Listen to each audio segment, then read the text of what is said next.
Cheeseheads. Get on your feet. It's Curd and Long. Hosted by Sparky Fifer and Ryan Horvat. Welcome in another edition of Curd and Long. Steve Sparky Fifer, host of the Potawatomi Sportsbook Pro Hoops postgame show, served up by Wendy's. After each and every Milwaukee Bucks game, you make the flip over to 1250 AM The Fan on your radio dial. You can also stream us on your Odyssey app. And last night, Tuesday night, the Bucks choked away a gigantic lead against the Lakers in the fourth quarter. I was not so happy on the postgame show last night, nor were callers. Plus, we had Kevin Holden on, sports director at CBS 58, joined us in the last half hour. So go check it out on your check out the podcast right now, 1250amthefan.com, or on your Odyssey app. Back at it again after the Pelicans game coming up on Thursday night.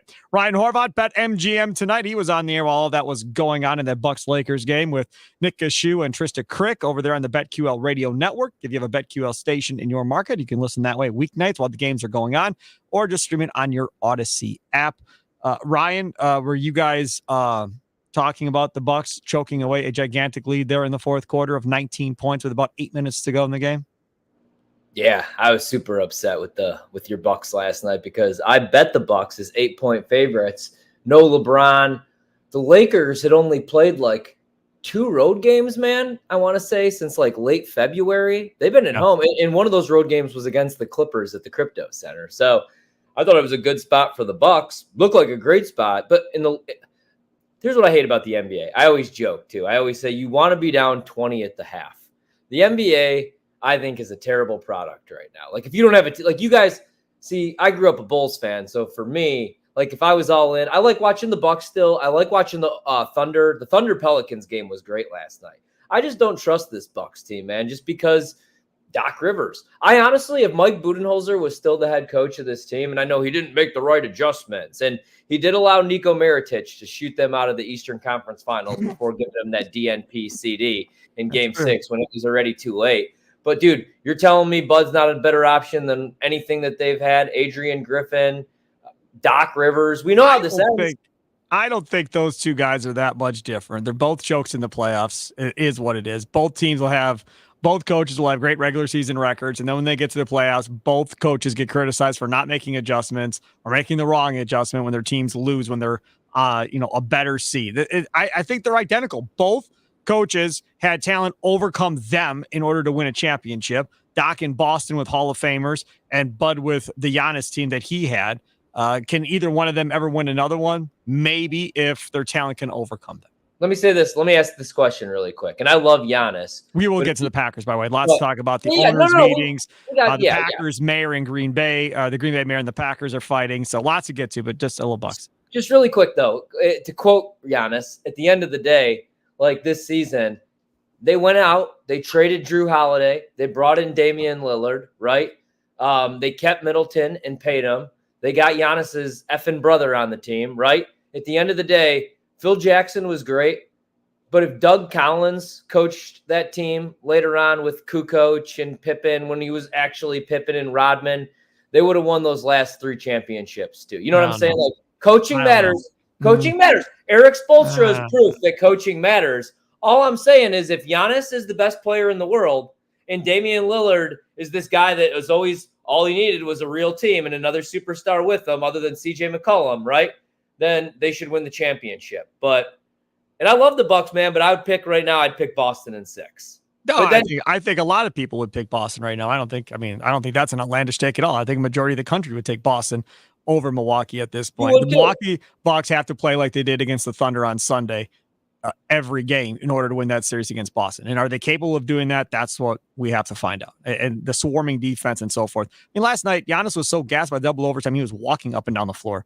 He was so tired at that point. So I don't know. There's a lot to be upset about last night as a Bucks fan. All right, let's talk about the Green Bay Packers.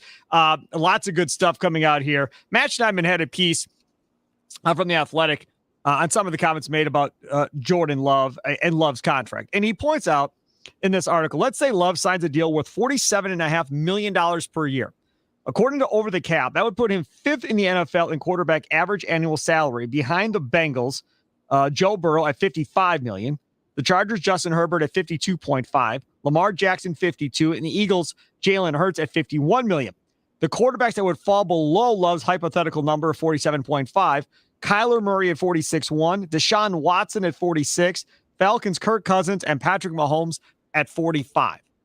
See, and this, to me, while everybody keeps saying he's going to get around 50, I still think it's going to be closer to 45. Like, I don't see how he gets more money than Patrick Mahomes at this point. Mahomes is at 45. And again, Kirk Cousins shouldn't be getting Patrick Mahomes money. So obviously anything is possible. But I don't see how you get to the 50 million number mark based on, as Schneidman points out, he played like a top end quarterback for the second half of the season. He didn't do it for a full season. He didn't do it for a full 2 or 3 seasons. You're going off of a half a season. Now, if you say, well, we're not going to give you what you want, we're going to roll the dice, then things are going to get sticky and tricky like it did with Devontae Adams and could completely backfire on you. So that's the predicament they're in right now, Ryan. Yeah, and you're probably right. And again, like really quick, going back even to the Pivot podcast, when he was talking with those dudes, he was like, the organization thinks it's time to win a Super Bowl right now, which probably means he doesn't get that huge deal. No, he's going to, you know what I mean? I don't know that he's getting Mahomes money right now, but they could redo that thing here in a couple of years. You know what I mean? Like Rodgers, how many times did Rodgers set a record? Also, you know what though, man? To be honest, like look at the way that he played the second half of the season. This is Goot's guy, right? This isn't Ted's guy. This is Goot's like first, oh my God, he actually did this, because Aaron Rodgers still had some good years and went on to win 2 MVPs, and they won 13 games, 3 consecutive years, whatever it was. But, like they're probably going to reward him. And also he sat behind Rodgers.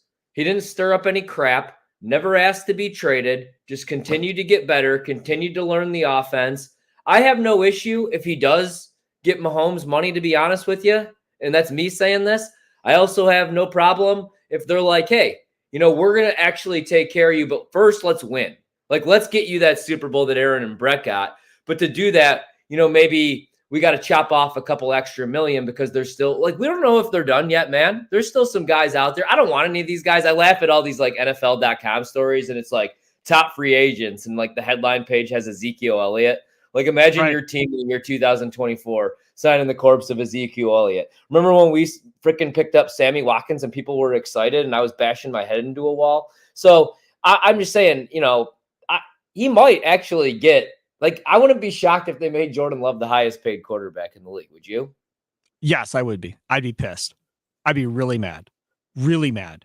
You don't make this dude the highest paid quarterback in the league off a half a season. And again, it's brought up in the Schneidman article. Look at the Daniel Jones deal with the Giants. And you're trying to avoid making that same mistake. Having said that, I think he's better than Daniel Jones. I feel very confident that we're not going to regret it like the Giants did Daniel Jones. But at the same point, it's like, I'm not there. So if it's about winning the Super Bowl now, then maybe you go to him and go, okay, look, this is the deal. Deal is, we'll give you 4 years, and we're going to build over the course of time. So that first year is going to be 35. That second year is going to be 40. That third year is going to be 45. And that fourth year will be 50. And you break it up into, 5-year annual average salary, and it builds over the course of time. Or maybe because you have the rookie wide receivers and the tight ends and all that, maybe you do the exact opposite. Maybe you front load the heck out of it and say, this first year, we're going to have big money on it, and then it's going to decrease as it goes. So that first year of your extension, not this upcoming season, but the following season, that's going to be, your big $55 or $60 million year for that first year. And then every year after that's going to go down, because we're going to have to sign these wide receivers and tight ends to extensions, and we're going to need that money towards the back end of this thing. So we want to decrease your salary as we go away from this thing over the course of 4 years. You get all the same money, but we're just going to shape it differently. You're going to get more of the money up front than you would at the back end of the contract. Right. Okay. So, and you're probably right, man, especially knowing Jordan Love too, right? Team guy. And like you said, they're probably not going to make him the highest pay. They're not going to probably pay him like Mahomes and Burrow. Yeah. That would be the next contract, right? Mahomes is $45 million. But yeah. Oh yeah. So it could be. He's going to get that. Yeah, that's what, okay. So, right, exactly. But Mahomes' deal is weird, because remember when he signed it, like there was so many years attached to it, and it looked like so much money but then they broke it down. Anyway, you know who Jordan Love's agent is, though. He's getting all of his guys paid this offseason, and he's probably just going to go and say, like, 32 passing touchdowns, number 2 in the league. only threw 11 interceptions, top 10 in the league, protecting the football. Over 4,000 yards, 7th in the league. Threw the ball a whole ton, too. Was the offense. 5th in the league in passing attempts. 83 overall Pro Football Focus grade. One of the highest rated players, wild card weekend, had never started a playoff game. Won 4 games down the stretch in the regular season that they really needed. Granted, Aaron Jones went demon mode. But in the playoffs, like, they went into Dallas. Nobody had beat the Cowboys all year. Call them frauds or whatever. That was like the top 3 offense, top 5 offense in the league. And at home, they were crazy good. And Jordan Love beat them on the road. So, yeah, you're probably right. Nothing will really shock me, but yeah, it wouldn't shock me. I'm just saying if it was just a crazy deal, and everybody was like, oh my God, Jordan Love doesn't deserve this. I would say that he probably does. The numbers tell you that he does. That's all I'm saying. The numbers tell you that Jordan Love right now is a top 5 quarterback in the league, and we're blessed to have him. I still love Aaron, but like, look at these quarterbacks in the NFC. I like what Atlanta did, but they're relying on Kirk Cousins. He's going to turn 37 by week 1, man, and he's coming off a devastating injury.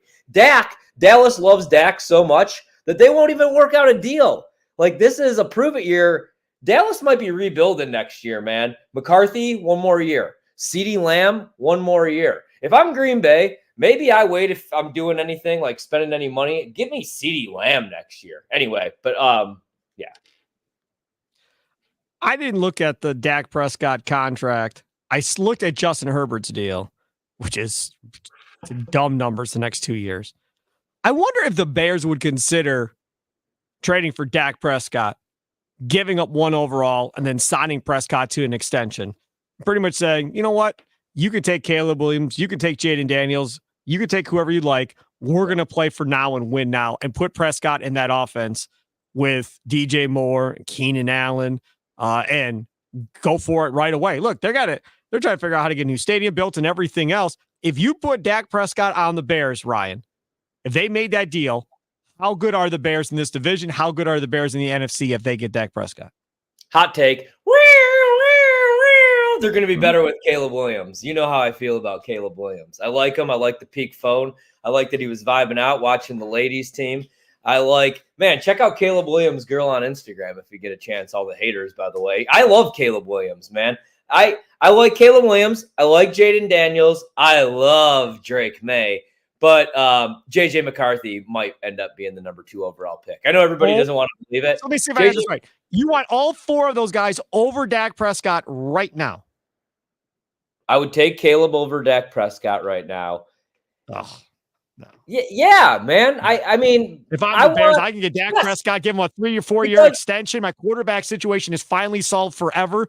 And now you can compete for division titles for the next 4 years.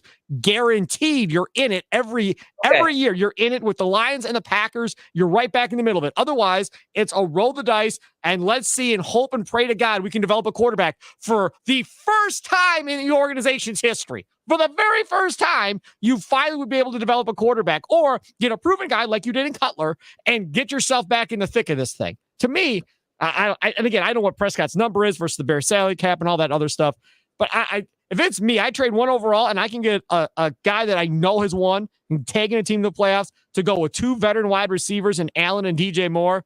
Yeah, to me, I'd rather do that than make that pick.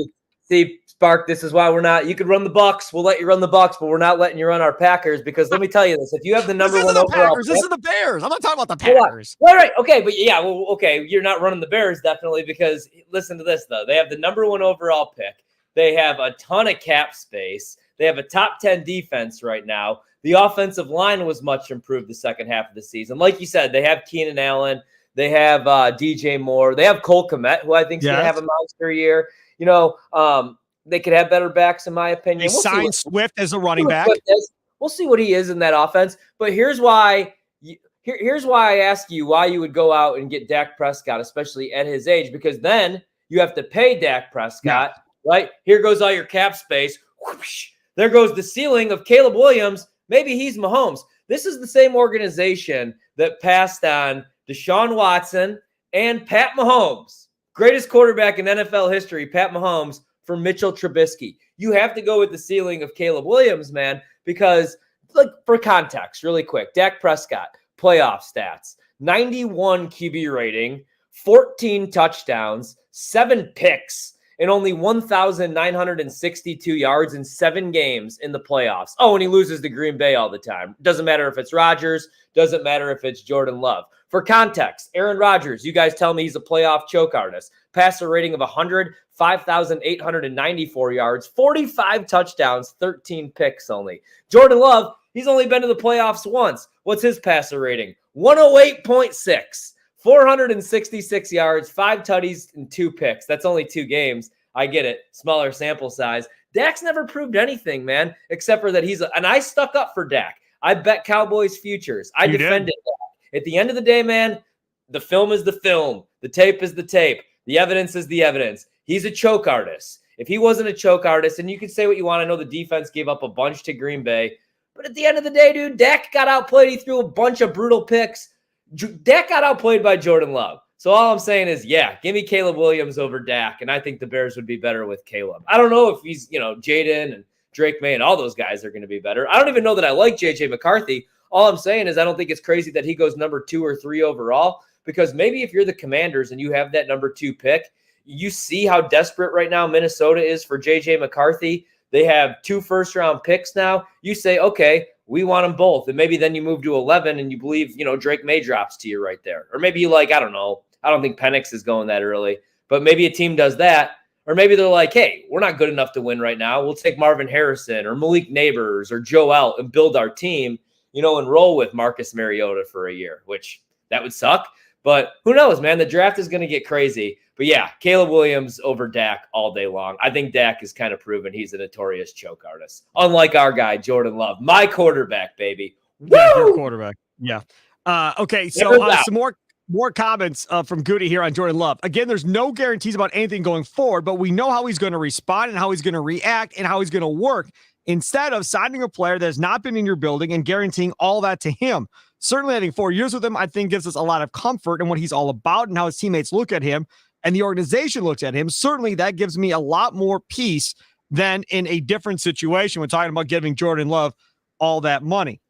He continues. The thing that always stood out to me about Love is he just doesn't waver in his commitment, his work ethic. So I think there was a certain level of confidence, not just with Jordan, but with our entire football team as we went through the second half of the season, that got them excited. But the work ethic, the way he goes about his business, that doesn't seem to waver, and that's a good sign for the future. And that is the one thing, and I'm guilty of this. I'm not going to sit here and say I wasn't a part of this. I was a part of the Klan on the air yelling and screaming about, dude, why can't we ever sign any free agents? Why is it, your free agency means you get to resign your own free agents, but every other big name free agent goes somewhere else. Green Bay's got room and they don't do anything. I was one of those guys. But when you hear Goody talk about the Jordan Love thing and the commitment, it speaks volumes to why they don't usually go out in free agency, because they want to make sure they have the right Packer way people, or whatever you want to call them, in their building at all times. And when you get to the Josh Jacobs part of this and LaFleur's comments about Jacobs and Rich Bisaccia talking about Jacobs and all this, it's another one of these dudes that they've done their research. He's a great locker room guy. You hear the head coach over there for the Raiders talking about that was a gut punch for them. They didn't want to lose him because he's such a great dude in the locker room. So you lose a great guy in Aaron Jones, you replace him with a great guy in Josh Jacobs. It just keeps going in a circle here of there are certain dudes that they're willing to commit long-term money to. Age has to be correct, and how they go about their business has to be correct, and they'll spend the money. If not, they're not spending the money if the player is 30 or over and not a Hall of Fame quarterback, or if there is some issue with that player in the locker room, they're not signing that player either, right? And that's why Jordan Love has a contract, and that's why Josh Jacobs has a contract. Yeah, you know what I mean? Like, they reward hard work. They reward good locker room guys. That's the Green Bay way. Sometimes I want them to draft guys that I know that there's no chance they're going to draft. Like Terry McLaurin, for instance. I really wanted Terry McLaurin. Not as much as I wanted Justin Jefferson. Not that I'm comparing those dudes, but Terry McLaurin's never been an issue. He's actually been a great locker room guy. Sometimes you have to look past some of the stuff that you read, or you also have to remember, like, when you're looking at character guys, that like some of these dudes are like 16, 17, and they make mistakes just like all of us did, and they grow from them. But Green Bay, one thing about them, man, for the most part, I'd say like 98% of the guys that they draft are good dudes. And that's why it like breaks my heart when a guy like Mason Crosby goes, even if it's time, or a guy like, Greg Jennings at the end was kind of a diva and annoying, but Greg Jennings is a really good dude. All these guys, Mercedes Lewis, not that they drafted all these guys, but even the guys that they signed in free agency, you know what I mean? Like Zadarius and Preston. Zadarius year one was a great team leader, locker room guy. Then he got butt hurt because I think that, I don't know, he wasn't named a captain. Whatever weirdness happened there. I wish we still had him, to be honest, though, man. He's still a baller when he actually wants to be motivated. But yeah, that's the thing. They commit to guys who, like you said, at the right time, 24, 25, 26 years old, that first contract, and then they're wary, with the second contract, unless it's a quarterback, but like offensive linemen, Corey Linsley, TJ Lang, Josh Sitton, all really good at the time, all had really good value, and they're approaching 30 years old, time to say goodbye. And it pisses us off, and we have a bunch of unknown dudes, and they end up all filling the role, though, at the end of the day. So Green Bay, that's why I like Green Bay. Last year was supposed to be a rebuild. They didn't rebuild. They were a couple games away from a Super Bowl. Should have actually probably went to the Super Bowl the way that they were playing and the way they were trending. If it wasn't for some mistakes against a really good Niners team, a couple bad interceptions from Love that were uncharacteristic the second half of the season. So, yeah, I mean, like Rashawn Gary gets the bag, and I know he didn't show up the second half of the season, but that's a guy that obviously put in the work, man. Had to work his way up into a starting spot because you picked up Preston and Zadarius in free agency, kind of changed his body because he had to, because he played a different role at Michigan.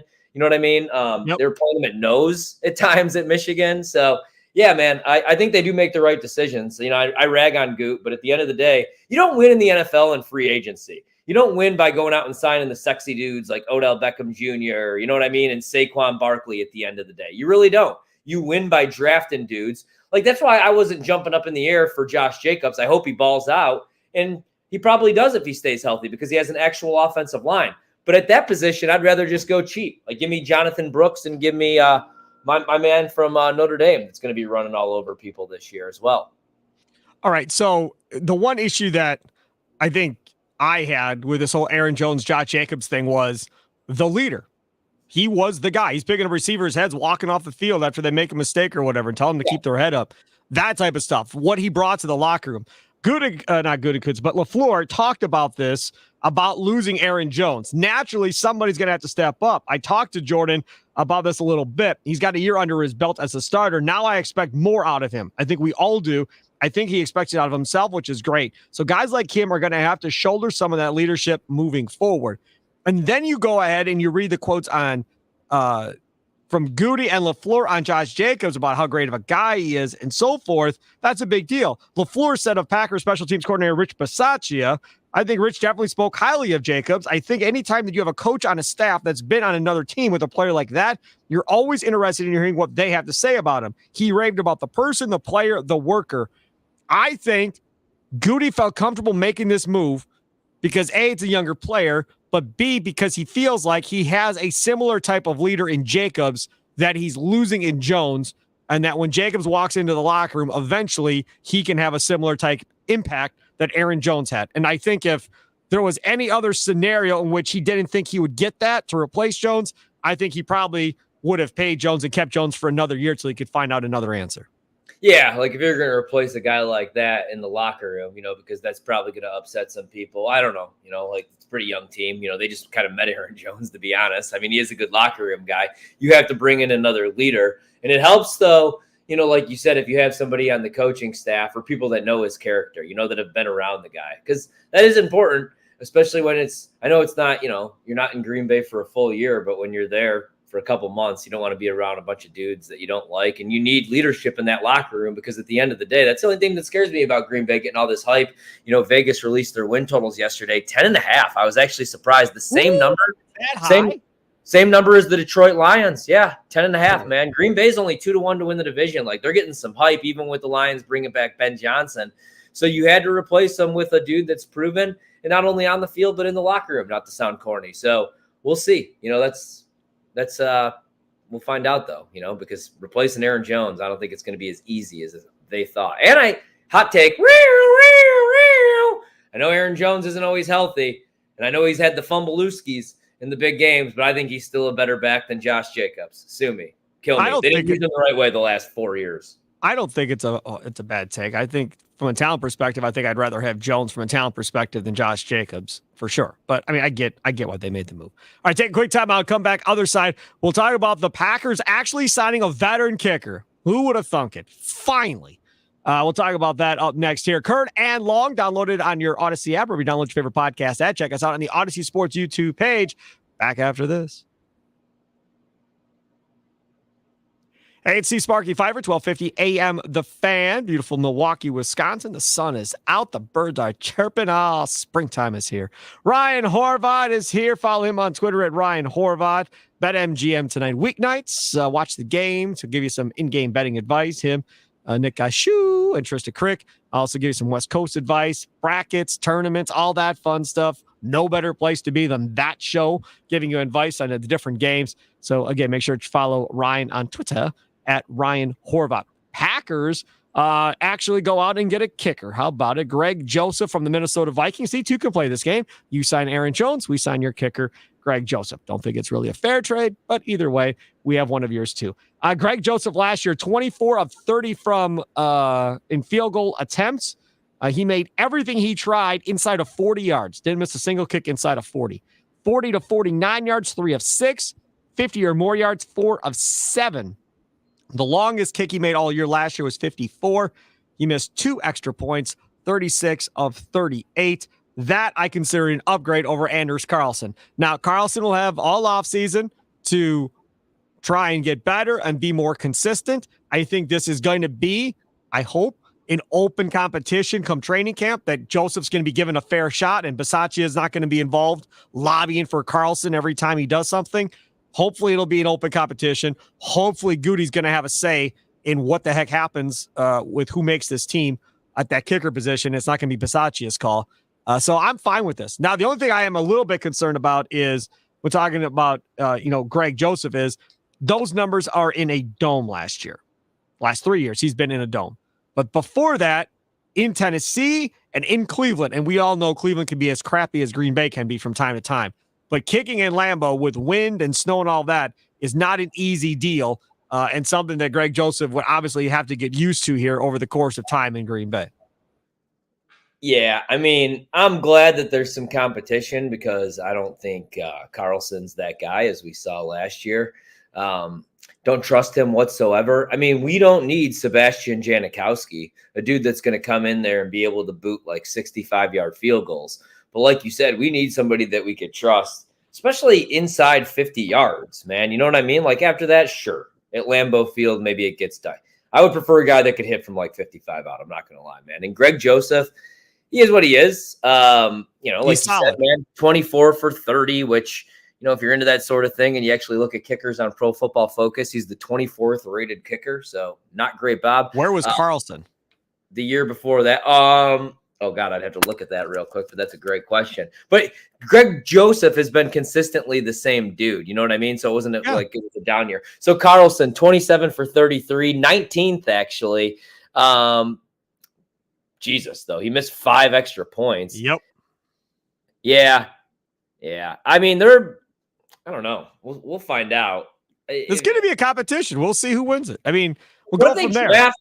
What if they draft a kicker? Remember when everybody was like all crazy, like going nuts about J.K. Scott being drafted so early? Which he stunk, so they won't do that because they signed that young kicker at the end of the season, remember, for competition. And we all thought that was going to be it. And then they went out and signed Joseph. So that's now 3 kickers.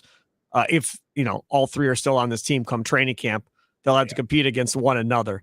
It's just amazing to me that they never brought in competition for that kid at any point last year. You had competition at long snapper and every other damn position, and you never brought in another kicker. That just absolutely blows my mind that never absolutely happened. How much do you think a kicker matters this year for this team? Last year, there weren't expectations, and I think Goody didn't really care about the position. But now after they did what they did, how important now should Goody take that position? I mean, I was quoted last year as saying, like, I'm glad that this team is no good. This is after losses to the Raiders and the Broncos, mind you, because, they don't have a kicker, and this is how the season would end. And he was a mess, down the stretch. Like, even when he was hitting field goals, I never felt good when Anders Carlson was out there. But now, like I said, man, you are projected to win 10.5 games. you have realistic Super Bowl dreams. Jordan Love even just said that in the podcast. You're spending money on a safety, 25 mil, you're spending money at the running back position for a 26-year-old back who it's really like a 1-2 year maybe deal. So you want to win right now. So you need a kicker, dude.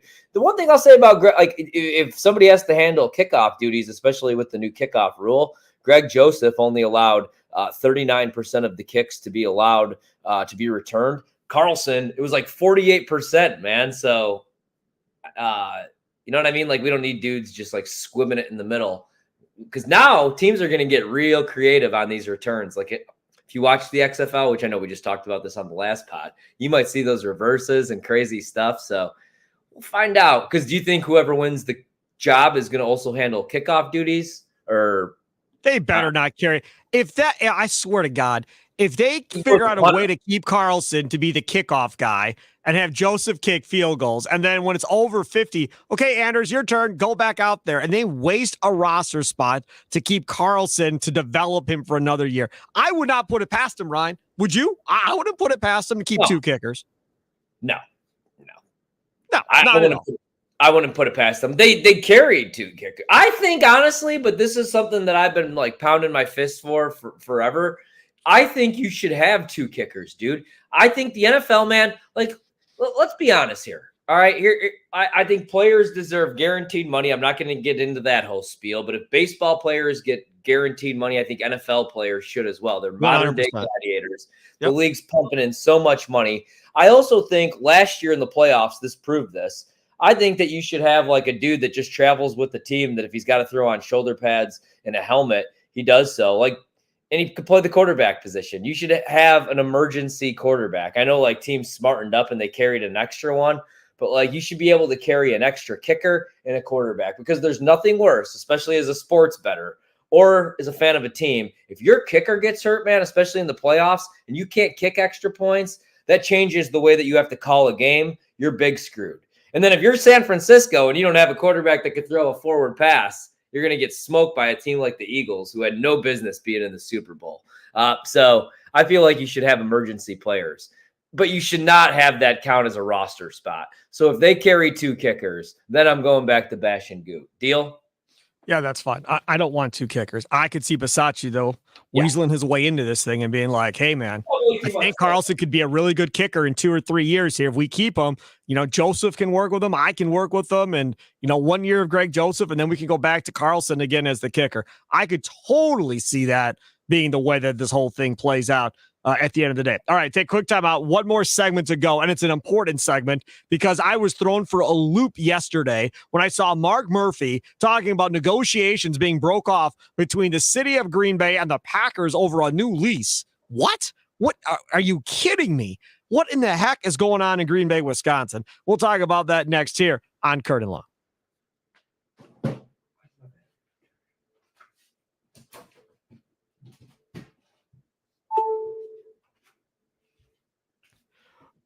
Welcome back to Curd and Long. Steve Sparky, Fifer, 1250 AM, The Fan, host of the Potawatomi Sportsbook Pro Hoops postgame show, served up by Wendy's after each and every Milwaukee Bucks game. Turn on 1250 AM, The Fan, or stream us on your Odyssey app. Dial it up. If you don't remember what the number is, or you weren't aware that we changed numbers right before that whole thing happened back in the day, it's 414-677-1250. 414-677-1250. Put it in your phone. That's the listener line for 1250. And you can call me after each and every Milwaukee Bucks game, good or bad. I like taking a lot of calls and talking to y'all. I know some hosts don't, but I'm all about it. Ryan Horvat, he's all about talking to people too. BetMGM tonight, part of the BetQL Radio Network. Weeknights while the games are going on, you'll check out him, Nick Shue, and Trista Crick while the games are going on, and they give you some in-game betting advice, talk about the West Coast games, all that fun stuff. All right, let's move on to topic number 3. The Green Bay Mayor, Eric, is it Genrich? I don't know. You're asking Green Bay Mayor. What did you say? What is it? I said you're asking the wrong guy. Yeah, I don't know. Whatever. Who cares? So the Green Bay Mayor, apparently the Packers have been talking on a lease agreement for Lambeau. And this comes from Rich Ryman over there at the Green Bay Press-Gazette. The lease doesn't expire, forget this, another 9 years. But they're talking now. It expires in 9 years. Okay, but the two sides started talking about a year ago. One concern as far as why the negotiations are done for now from the city is investments by the Packers in Green Bay. Another is stadium availability for events other than Packer games. Aaron Popke, director of public affairs for the Packers, says the Packers are disappointed the city ceased negotiations and did not offer a counter proposal. He said the Packers offered the city a better deal than any other city in the NFL has had or can expect. They did not ask for public funding, according to Aaron Popke. Agreed to assume operations and maintenance costs once the sales tax funded portion of that account is depleted, and agreed to invest in Green Bay where practicable. Ryman noted as a result of the suspension of talks, the Packers halted about $80 million in Lambeau construction projects that were planned for this summer. Now, again, Mark Murphy said that was supposed to be for the concourse area and the concession stands ahead of the draft coming there next year.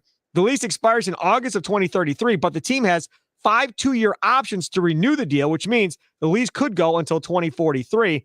The Packers paid $1.157 million to the city for use of Lambeau Field in 23, including $986,000, $277,000 in rent, and $171,000 administrative fee. The lease includes annual increases of 2.75%.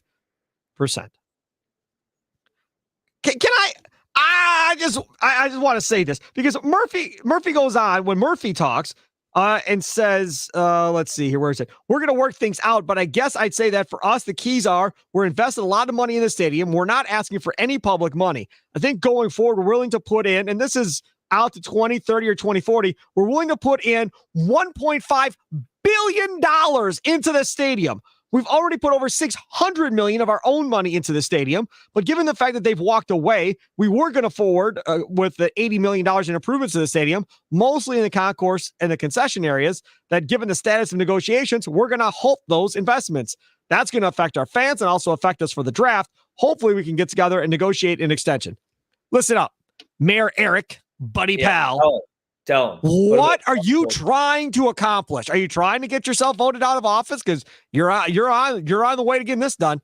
He's bringing the NFL draft to you. You fool.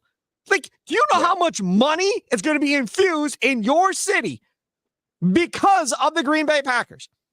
How many people in this country would know you're even on the map if the Green Bay Packers did not play in your town? Zero. How many? I mean, seriously, how many? Right? And I don't know how much business they have in Green Bay, manufacturing, whatever else, are there because, well, the Packers are here in Lambeau Field. I can go watch a Packer game and get a suite, blah, blah, blah. So I don't know how much of that is in Green Bay because of the Packers. But the man literally went around Green Bay, around the stadium, bought up all these properties, right? Some of them were crap. Bought up all these properties, bought up houses, redeveloped the entire area, apartments, all this stuff all around the area, and brought in business as well, right? The brewery and all this other stuff, sports medicine. And you're going to look him in the face and tell him, I need more? Man, get out of here. I'd walk away and be like, sounds good, man. You be you. This thing is up in 9 years. You won't be in office by the time this thing gets up. I'll negotiate with the next mayor who has some common sense. I literally would have said that to that mayor. I would be done. Like, there would be no more negotiations. We're done. You've got to be kidding me. Do you think the owner of the Brewers is going to dump $1 billion into his stadium? Zero chance. Do you think the Brewers are going to invest their own money in keeping uptake and so forth going forward? No, that's why they had to go to the government to get more money. I mean, seriously, this is not a thing. This does not happen. What the Packers are offering to do is an unbelievably great deal for Green Bay. Why?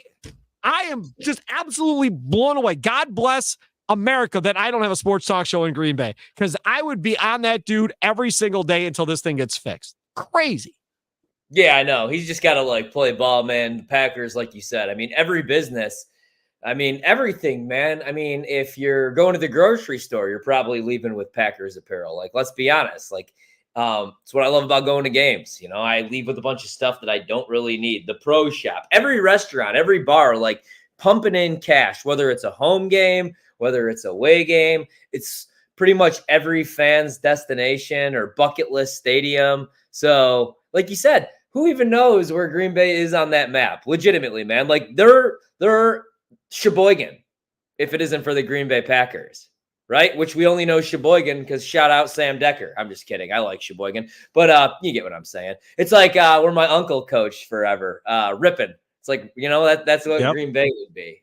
So yeah, I mean, that city near Door County.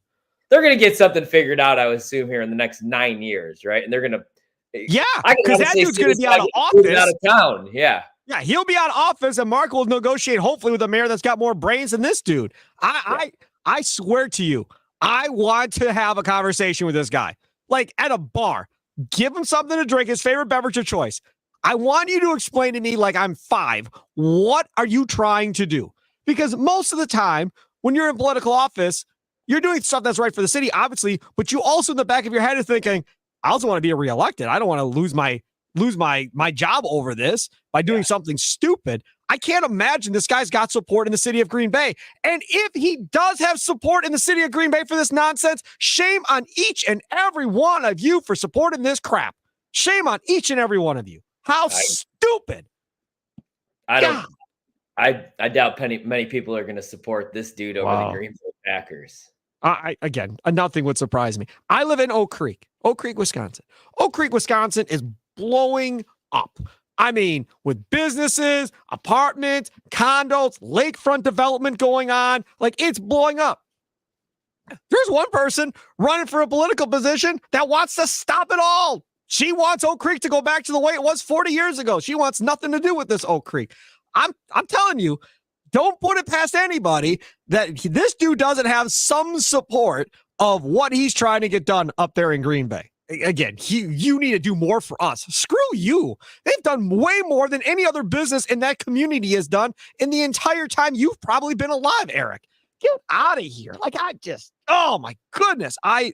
Again, good thing I'm not in Green Bay doing a sports talk show because I would lose my ever-loving mind on this dude. I'd learn how to say his name. I promise you that. I know how to say his name because we be talking about it every day. Ryan Horvat. He's a smart man. Follow him on Twitter at Ryan Horvat. Follow me at Sparky Radio. Download the Curd and Long podcast on your Odyssey app or download your favorite podcast app. Check us out on the Odyssey Sports YouTube page as well. Enjoy the rest of your day. Have a good one. Toodles.